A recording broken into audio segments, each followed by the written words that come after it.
Kuliah di Jerman tuh susah apa enggak buat Fajar? Uh, Pertamanya gue mikir,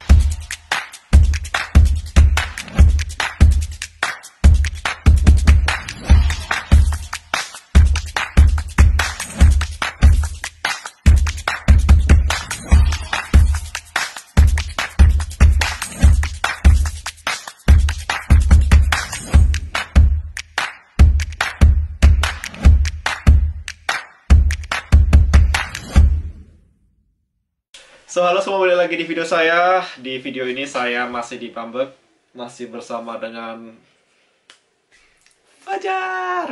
You know, balik lagi ya. You know, udah bosen kali ya? Enggak. Bosen. Enggak, bercanda. Ini Fajar juga punya YouTube channel, namanya apa? Nggak usah dipromosiin, udah. Oh, nggak usah Pokoknya lagi? ada di bawah nih, silakan. gitu. Gue udah capek di beberapa video lu promosiin terus. Loh, biar orang kenal. Ya. Pokoknya subscribe di channelnya Rotervaden. You know, jadi ntar tetap Nah, ada di tampilin bawah sih. nih. Ya. Di bawah. Pokoknya lu bakal capek nih, gue tampilin. 1 detik 5 euro ya? Gue 1 detik dibayar ini 1 detik 100 euro. Gimana dong? Tadi 20 menit udah ya. Oh iya. Kali 100 euro gimana? Gampang, bisa diatur. So, dan di video ini saya pengen ngebahas dengan Fajar tentang kuliah di Jerman. Maksudnya gini, dulu kan au pair, dulu Fajar awalnya kan jadi au pair di Jerman kan. Tuh. Terus sekarang kan kuliah kan. Bisa langsung dari au pair selanjutnya kuliah kan. Kan biasanya orang-orang, maksud termasuk gua itu kan dari au pair, FSC atau Ausbildung. Maksud udah bisa dibilang jarang sekali yang dari au pair ke kuliah gitu loh. Banyak juga sih. Ya jarang terekspos maksudnya. Iya. Dan kalau mau diekspos di channel Salah Anda, satunya tuh yang itu tuh. iya, Itu juga. sakit tidur, gitu. Gitu. Ya. Jadi di sini saya mau, kan banyak sekali orang-orang yang tanya ke gua bahwa bisa nggak sih dari au pair ke kuliah, bagaimana syaratnya, gimana caranya, bla bla bla bla bla. Karena gua nggak kuliah di sini, jadi gua nggak bisa ngejawab. Jadi gua butuh narasumber yang sudah melakukannya. Oke. Gitu. Maka dari itu gua datang ke Bambang. Itu alasan spesial untuk video ini. Gitu. Jadi yang belum tahu, Fajar dulu awalnya ke Jerman jadi au pair. Habis itu dia nggak lanjut FS Shot atau Ausbildung, tapi langsung kuliah. Iya. Kuliahnya S2 ya. Karena di Indonesia udah S1. Betul. Genau. So, jadi dari awal dulu deh ini. Dulu kan setelah au pair, itu apakah langsung kuliah atau gimana? Jadi ceritanya tuh dari au pair, gue sebenarnya pengen lanjut kuliah. Oke. Kayak gitu. Terus ya gue tanya-tanya ke temen gue yang apa sih yang ngasih informasi tentang au pair tersebut. Soalnya dia juga sama langsung kuliah. Gitu. Oke. Nah gue tanya-tanya ke dia. Pokoknya setelah au pair biasanya ada beberapa opsi yang bisa kalian semua ambil. Ya. Apakah itu lanjut sebagai Atsubi, mau Ausbildung ya, atau misalkan mau yang FSJ yang sukarelawan itu, atau misalkan lanjut kuliah, atau menikah. Oh iya, pilihan keempat. Iyalah. Betul. Itu banyak sekali. Oke, lanjut. Jadi gue udah ngerencanain pas di 6 bulan setelah gue tinggal sama Gas Family, kalau misalkan gue pengen kuliah. Nah, udah cari informasinya juga. Kalau misalkan pengen kuliah itu syaratnya lu harus punya ini DSA. DSA dulu. Penting. Bahasa itu ya. Nah, DSA kan gak gampang. Waktu au pair, gue pernah dilesin juga. Cuman gara-gara males gue tuh ya, sering jalan-jalan sama Gas Family gue cuma ngikutin berapa ya, sebulan doang. Terus selanjutnya itu nggak ikutan les. Tapi ikutan ujiannya, dapat ijazah yang B1 setelah itu. Nah, udah gitu gue dapat lihat informasinya tentang kuliah di Jerman buat master, dan kebanyakan itu harus DSA. Dan DSA itu apa sih? Jadi DSA itu kayak sertifikat bahasa yang menunjukkan kemampuan berbahasa lu, mulai dari listening, terus juga dari writing sama speaking. Kayak gitu. Pokoknya sama kayak TOEFL. Iya, dan itu levelnya tinggi gitu. Kalau misalkan di TOEFL apa ya? Gue nggak tahu berapa. 500 kali ya? Atau 550? Pokoknya tinggi aja. Oke. Kalau misalkan di IELTS atau IELTS 9 atau 8? enggak. Nggak sampai. Nggak nyampe. 7. Itu 7. Oke. 7. Oke. Nah, kayak gitu. Terus udah gitu, makanya setelah au pair beres harus ini dulu kayak ikutan sprachkurs. Soalnya kalau misalkan daftar langsung ke universitas itu gak bisa kan. Soalnya nggak ada ijazah. Nah, setelah itu pokoknya abis dari au pair, gue daftar ganti visa ke visa kursus buat kursus bahasa. Biasanya sama apa sih ABH-nya? ABH itu apa sih namanya? Ya, imigrasi gitu. Nah, kantor imigrasi biasanya buat orang yang orang asing gitu ya, mau ngambil kursus di sini dikasih 1,5 tahun visanya. Tapi nah itu buat ganti dari au pair ke visa kursus agak susah juga. Soalnya ada persyaratan yang lain yang emang bener-bener susah banget buat gua iniin. Contohnya, maksudnya? Nah, salah satunya adalah duit. Ya itu gimana Fajar bisa? Ya karena gitu, rata-rata orang Indonesia termasuk gua yang dulu au pair pengen kuliah, mentoknya ya juga di duit. Iya, soalnya gue datang ke Jerman tuh nggak ada apa sih namanya, nggak ada support sama sekali dari keluarga, nggak dapat masukan, kayak gitu. Terus buat visa kursus itu sama kayak visa ini buat mahasiswa juga, buat studi. Dan itu kebetulan waktu gue tuh kayak 8.000 berapa sih? 400 ya? 8.200, 8.000 berapa sih? Gue lupa. 8.350. 8.350, iya. Waktu itu masih 8.350. Dan gue nggak dapet duit sama sekali. Ya walaupun nabung sih waktu au pair, 6 bulan gak jalan-jalan, gak ngeluarin sama sekali, cuman gak cukup kan. Saya kira lu gimana? Ngejual diri? Ya maunya sih kayak gitu. Dapat duit gede. Udah gitu host family gue, emaknya kan, waktu itu gue masih ingat banget lagi nganterin si cowok, anak yang cowok, habis latihan bola, terus mau nganterin ke rumah bokapnya dia. Nah di jalan dia nanya kan, itu kayak 3 bulan sebelum kontrak gue habis sama mereka. Dia nanya, nih Fajar lu gimana nih, bentar lagi kontrak habis, gue bakal sedih kalau misalkan lu harus pergi. Lu gimana, mau lanjut lagi, mau ngapain, mau ke Indonesia atau mau apa gitu. Gue bilang kan, gue sebenarnya pengen ini kuliah di Jerman, di sini lanjut lagi. Tapi kayak persyaratannya agak sulit buat gue lengkapin. Masalahnya ya masalah uang kayak gitu. Terus dia kayak mikir-mikir, oh emang ada opsi lain gak sih yang bisa gue lakuin buat ngebantu lo. Terus udah gitu kan gue inget sebagai pengganti dari uang 8.000 itu, lu bisa dapet yang namanya jaminan sponsor, dari sponsorship dari keluarga Jerman atau dari siapa yang ngejamin kehidupan lu di sini, kayak selembar kertas gitu ngejamin gue dapat duit dari orang tersebut, kayak gitu. Dan gue jelasin ke dia, soalnya temen gue juga dapat kayak gitu. Dan gue itu waktu cerita itu ke dia itu pure curhat gitu, nggak berharap gue dapet bantuan dari dia. Terus udah gitu gue jelasin, dia langsung bilang, ya udah besok kita bikin. Gue langsung kaget, langsung lagi nyetir, langsung gak fokus, anjir. Rezeki nomplok ya? Iya, soalnya baik banget mereka. Udah gitu ya, udah gue langsung ini ganti visa kursus dari visa au pair. Berarti visa selesai lah. Terus selama kursus itu penghasilan lu gimana? Nah, apa yang lu lakuin? Kan otomatis lu gak punya pekerjaan, lu gak dapat gaji dari GF lu lagi kan? Kasarnya gitu. Bener. Walaupun gue dapat jaminan gitu ya, surat tersebut dari tapi jaminan itu nggak bisa dicairin kan? Walaupun secara tertulis gitu lu bakal dapat kayak per bulan 700 atau 800 dari orang tersebut. Cuman gue nggak mau ngebebanin. Gue bilang ntar gue mau kerja. Itu buat mencukupi kebutuhan gue sehari-hari, kayak gitu. Terus gue pindah kan dari sebelumnya ada Heilbronn kotanya, terus pindah ke Trier. Nah di sana gue daftar tempat kursus juga buat ngambil ujian DSH.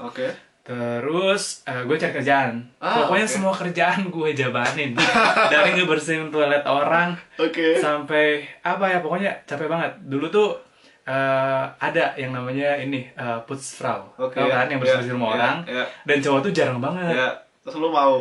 Iya, soalnya gue tuh dapat itu gara-gara dari relasi juga sih.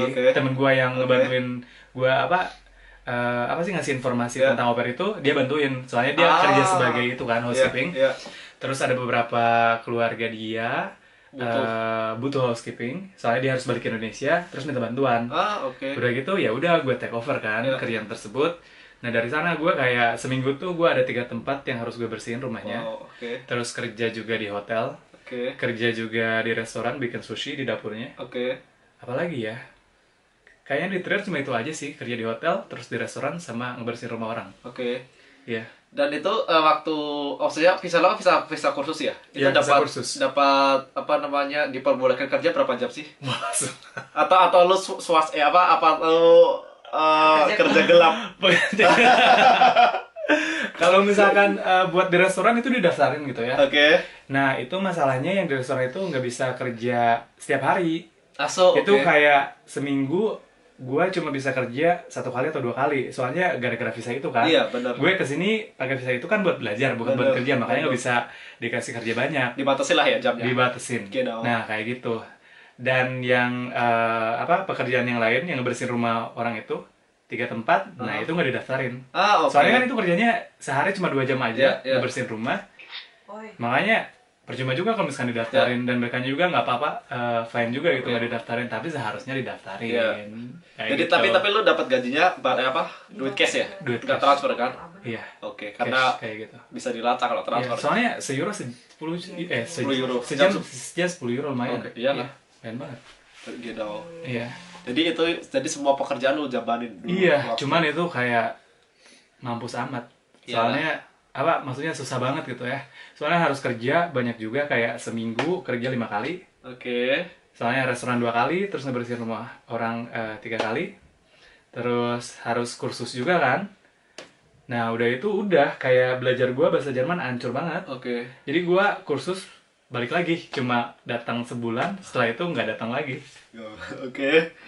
Ya semua butuh pengorbanan lah. Iya, tapi gue menyiasatinya sering berkumpul sama teman-teman Jerman gue. Ya, jadi kayak ngobrol, latih lah. Iya, benar. Kayak gitu, jadi mereka ngajarin gue gitu, secara tidak langsung gitu. Gue juga sering denger mereka gitu. Terus itu berapa lama tuh kursus lu? Harusnya sih kursus lu berapa? 1 tahun setengah gitu ya. Cuman gue kayak nekat gitu, pengen dapat buru-buru sertifikat desa. Nah, setelah bulan ke-7 kalau nggak salah, gue ngambil ujian DAF. Terus gagal. Sempat gagal juga. Pernah, pas DAF, bukan desa. Pokoknya desa sama DAF itu sama gitu ya. Terus juga, soalnya yang DAF itu apa ya? Lu ada 4 poin dan semuanya harus 4 gitu nilainya. Nah, 4 berapa sih? DAF itu? B2. Enggak, yang DAF. DAF itu 4 semua kan? Harus minimal 4 semua. Iya. Minimal 4 semua gitu ya. Terus 3, 4, 5. Iya. Pokoknya dari 3 part itu kan ada yang kayak listening, kayak writing, terus schreiben sama writing sama. Pokoknya itulah. Nah, dari 4 itu cuma 1 gue yang dapat 3. Kan yang sisanya 4. Gue kesel banget kan. Terus ujian lagi, DAF. Lulus. Nggak tahu.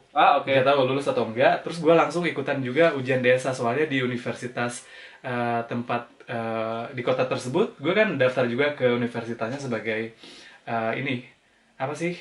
student tamu gitu. Tahu kan? Lu jadi bisa pergi ke kelas, tapi lu nggak dapat nilai sama sekali kayak gitu. Nah, gue langsung ikutan desa di sana, dan itu di bulan ke-8, gue masih ingat. Dan langsung lulus. Iya, beruntung banget. Nah, terus setelah dapat DSA sertifikat itu, bahasa itu, langsung bisa untuk apply di UNI atau gimana? Iya, soalnya kan prosesnya.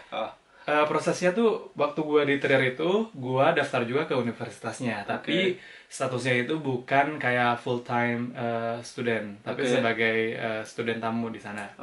Nah, kalau misalkan mau pindah dari student tamu ke yang full time gitu, lu harus ikutan ujian desa. Kalau misalkan udah lulus si ujian desanya, secara otomatis statusnya bakal diganti sama universitasnya. Makanya setelah gua ujian desa lulus, nyerahin sertifikatnya ke sekretariat, terus sama sekretariatnya udah semester depan langsung bisa masuk. Kayak gitu. Iya. Di Unitrier. Terus kenapa sekarang di Babak? Pindah universitas, soalnya di sana bosen banget. Berarti sempat di Unitrier dulu. Iya, di sana 2 semester. Oke. Pas semester pertama kayak berusaha untuk beradaptasi sama lingkungan sama sistem perkuliahan di sini sama bahasa juga. Oke. Itu kayak apa ya, struggling banget lah, perjuangan susah banget. Pastilah ya. Udah gitu kayak sedikit turun motivasinya. Oke. Makanya semester keduanya gue mutusin buat pindah ke universitas lain. Oke. Tapi penting ngulang dari awal dong atau gimana? iya, ngulang dari awal. Oke. Terus tapi kan kalau pindah kota otomatis harus apa sih namanya? Ada duit lagi kan? Ya. Nah, gue menyiasatinya satu semester gue kerja terus. Soalnya kalau buat student gitu ya, pas liburan semester, lu bisa kerja tiap hari. Ya. Dan akhirnya pas semester kedua, pas liburan semesternya gue kerja tiap hari sambil ngelamar ke universitas yang lain yang ada di Jerman. Ya. Dan gue tuh daftar ke beberapa universitas, berapa ya? Kayak 6 deh kalau nggak salah. Dan alhamdulillah diterima dari 6 tersebut sama Uni Bamberg, sama KIT Karlsruhe juga diterima. Karlsruhe juga, oke. Terus sama Ulm. Ulm, oke. Iya. Terus yang satu lagi Bielefeld itu di Warteliste. Oke. Di waiting list. Ya. Kayak gitu. Soalnya ada beberapa poin ada mata kuliah yang gue ambil di Indonesia itu ternyata nggak cukup gitu, harus lebih banyak ECTS-nya. Apa sih poinnya gitu, SKS-nya harus lebih banyak. Kayak gitu. Terus gue banding-bandingin kan, KIT, TU, terus sama Bamberg, yang mana yang bagus? KIT kan paling bagus di Jerman buat tekniknya gitu ya. Cuman gue lihat-lihat, aduh, biaya hidupnya di sana mahal banget. Terus kotanya juga nggak cantik. Terus Ulm standar lah. Terus kotanya nggak cantik. Bamberg kotanya kecil, kotanya bagus banget. Terus di sini gue bisa lulus dengan 3 semester. Soalnya yang lain tuh gue bisa master yang normal 4 semester. Kalau misalkan di Bamberg gue diterimanya buat 3 semester. Kayak gitu. Itu Jadi pertimbangannya lo. iya, dan kotanya juga bagus, makanya gue mutusin buat datang ke Bamberg. BTW jurusan apa sih lu? Jurusan di sini Angewandte Informatik. Artinya? Applied Computer Science. Wah, orang pintar deh. Biasa aja kali. Apa ya? Informatik terapan. Oke. Iya. IT gitu ya? Oke. Hardware atau software? Software lah. Lebih fokus software. Ada beberapa spesialisasi sih di jurusan gua. Spesialisasinya bisa ke mobile application, terus juga ke kecerdasan buatan, sama ini apa sih? Computer graphic. Komputer grafik tuh apa sih namanya? Kayak diskomfis gitu. Kayak ini desain gitu. Ya, desain kayak komunikasi desain visual gitu kan. Visual kayak gitu, kayak bikin figur, terus juga di game gitu. Atau website dimasukin figurnya ke sana. Virtual reality lah kayak gitu. Nah, terus tadi kan masalah visa kursus udah kelar tuh gara-gara lu dibantu GF lu kan. Lah terus untuk visa student itu butuh butuh deposit juga kan? Ya sama aja gue pakai yang tadi. Oh, lu pakai yang dari GF lu juga itu? Iya, soalnya itu yang jaminan tersebut tuh bakal berlaku, bisa gue pakai selama gue studi di Jerman. Berapa lama pun itu. Terserah. Dan gue nggak perlu perpanjang lagi. Oh iya? Ya udah, jadi walaupun misalkan gue sampai pindah sekarang kota juga? Sampai sekarang. Wow. Terakhir sih, soalnya ini gue mau memperpanjang visa juga ntar sih bulan depan. Itu bisa dipakai buat terakhir kalinya, soalnya baru lulus. Terus kalau misalkan dalam waktu 1,5 tahun gue dapat kerjaan, gue deportasi kan.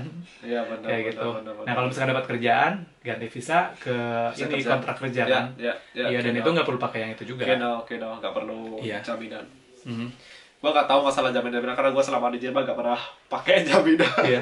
Pokoknya waktu itu gue masih ingat ke ininya, ke Burgeramt. Apa ya namanya Burgeramt?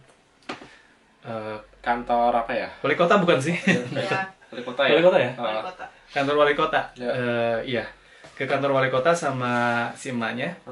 Terus dapat beratung. Apa ya beratung? Saran. Dapat saran, informasi gitu, kayak ngasih informasi si ibu-ibunya.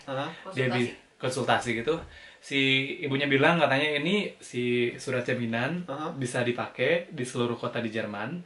Dan pokoknya berlaku sampai kuliah gue beres. Wah, oke. Kayak gitu. Berarti untuk masalah visa selama kursus sampai kuliah gak ada masalah? Gak ada masalah sama sekali buat visa.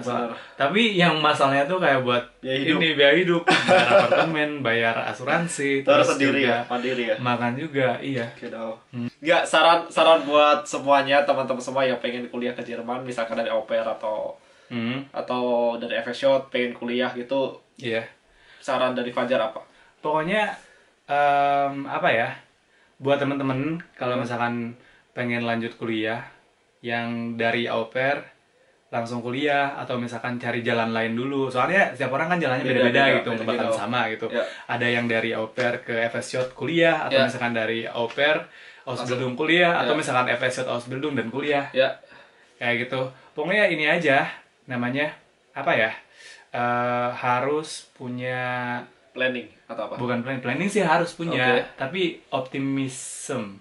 Harus optimis. Harus optimis kalau misalkan harus yakin kalau misalkan lu bisa. Soalnya kalau misalkan motivasi lu sama optimis lu udah turun, itu lu bakal fokus lu bakal terpecah dan kayak ya udahlah ngapain juga kuliah kayak gitu. Iya. Terus kalau masalah harus dikejar juga sampai lu dapet. Sih. Karena semua butuh pengorbanan. Emang, iya. Dan butuh proses juga panjang kayak gitu. Itu jadi nikmati proses aja sih. Iya. Terus kalau untuk masalah biaya-biaya bisa diakali atau maksudnya asal kita mau kerja atau apa. Nah itu kayak buat masalah, kan orang mikirnya hidup Jerman mahal, maksudnya mentoknya pasti mereka mikirnya masalah duit gitu loh. Sebenarnya kalau misalkan dibanding yang gua lihat gitu ya, hidup di Jerman, kuliah di Jerman maksudnya, sama dibandingin sama kuliah di Indonesia di universitas yang besar, biayanya sama-sama aja, malahan di Indonesia lebih murah. Di sini? Iya, di sini lebih murah. Di Indonesia lebih banyak pengeluaran yang harus lo keluarin. Soalnya universitas di sini kebanyakan gratis. Nggak bayar. Gratis. Paling ya lu bayar juga kayak semester tiket dan itu dipakai lu juga sehari-hari. Bisa pakai kereta gratis. Itu berapa? 300 euro aja? Kalau misalkan di Bamberg itu kehitung murah. Lu bayar waktu kemarin 90 berapa ya? 92 kalau nggak salah, 93. Cuman sekarang naik jadi 100.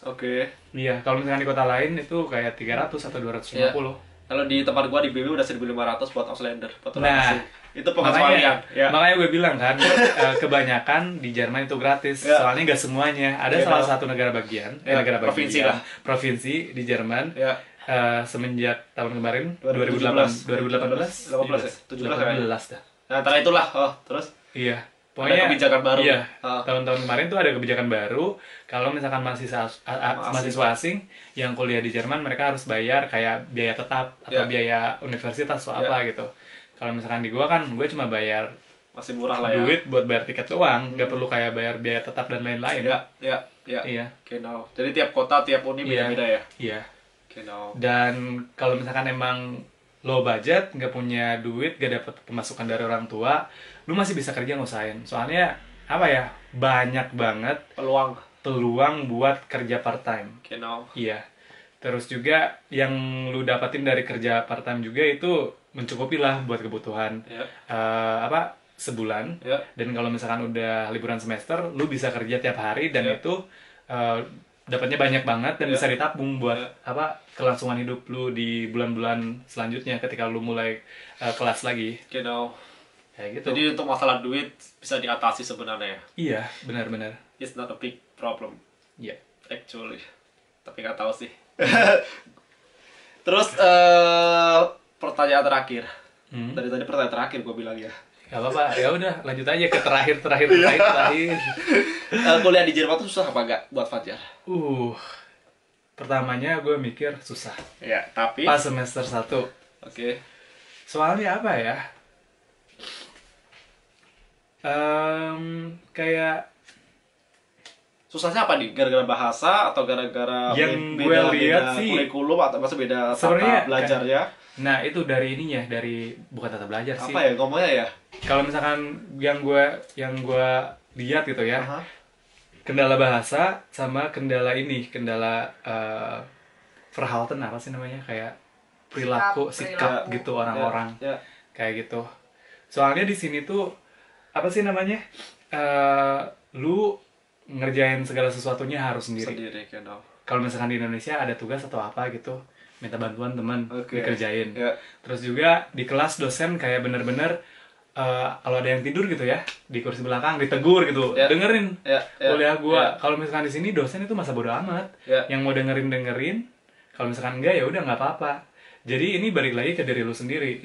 Soalnya gua masih kayak apa sih sikap yang gue ambil dari Indonesia ketika gue kuliah di Indonesia, ketika gue di sini kayak kaget aja kayak gitu dengan apa ya, segalanya harus mandiri juga, dan juga harus belajar banyak.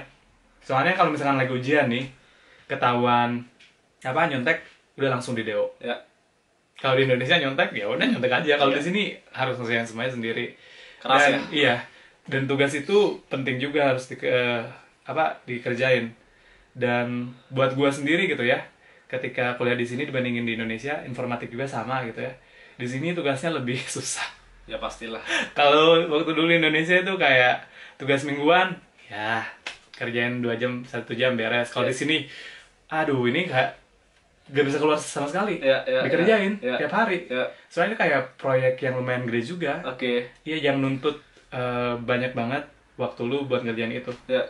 Kayak gitu. Asuh, tapi tugas ke chef. Alhamdulillah. Alhamdulillah. Iya. Udah selesai maksudnya. Walaupun seadanya gitu, yang ya penting betul saja. lah. Oke, dah. Iya. Ya udah, Fajar, terima kasih telah berbagi informasi cerita yang informatif buat channel gua. Bayaran mahal habis ini. Ditunggu sushinya. Ya pokoknya jangan lupa subscribe juga channelnya Fajar dan kawan-kawan. Dia juga ya. Genau. Kalau gua pasti. Iya, dia juga pasti maksudnya. Tadi gua tampilin channel di sini karena channel mereka sangat informatif. Jangan lupa mampir ke channel mereka, subscribe, komen, dan juga share, like juga. Atau di Instagram gua juga. Instagramnya juga ada. Ntar kawan-kawan juga gua Clara dan Messi Instagram juga gua kasih di kolom deskripsi juga. Oke. Karena mereka bertiga satu channel. Iya. Trio kuek-kuek lah. Gak enak banget. Ya udah, akhir kata Fajar sekali lagi terima kasih, sukses buat Terima kasih semuanya. juga. Hidupnya di Jerman, cepat makasih. dapat pekerjaan, Amin. banyak duit. Mhm.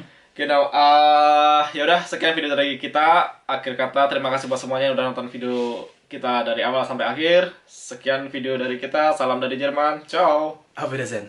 Auf Wiedersehen.